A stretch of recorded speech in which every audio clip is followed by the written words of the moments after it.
Hello, this is Miguel Colombo, bringing you the daily headlines from www.maryjanecolombo.com.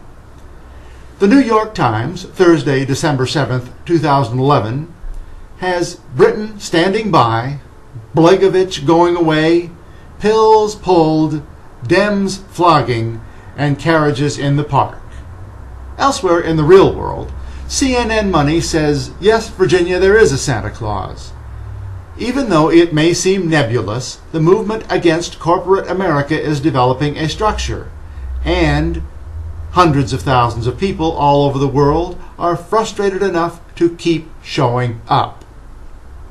More or less alphabetically, Bing is boring, Boston Deadline by this guy, CNN has Beavis and Butthead, Financial Times does talk about protecting people from foreclosures, Google News on guns for money, hotair.com with a cool story, more later, Huffington Post, Tweedledum and Tweedledee, also from Huffington, yay Elizabeth Warren, LA Times Sports and Stocks, Morris Daily Herald says Occupy movement is engaged, MSNBC on sports and corruption, New York Daily News on homelessness and occupation, New York Times front page online, why am I still subscribing?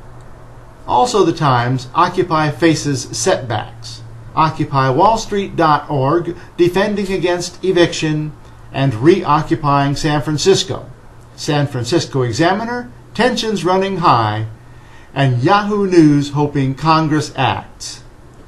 Good luck on that from Reuters. On to a pretty good story.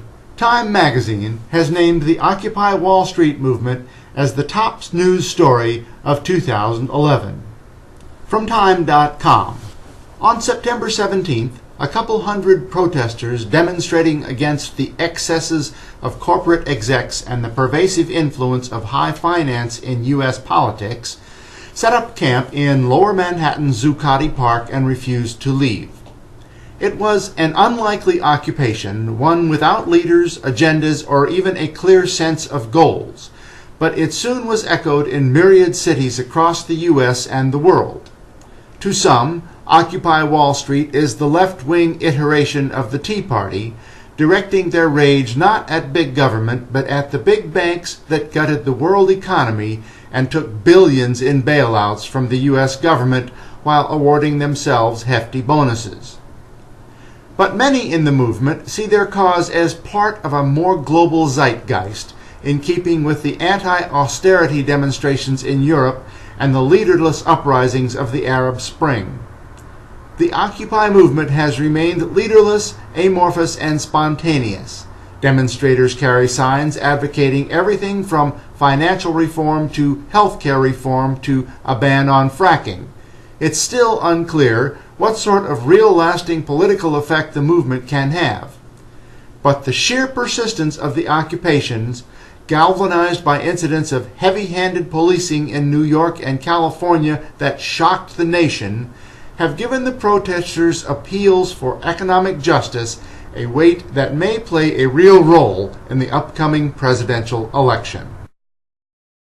This is Miguel Colombo signing off from www.maryjanecolombo.com.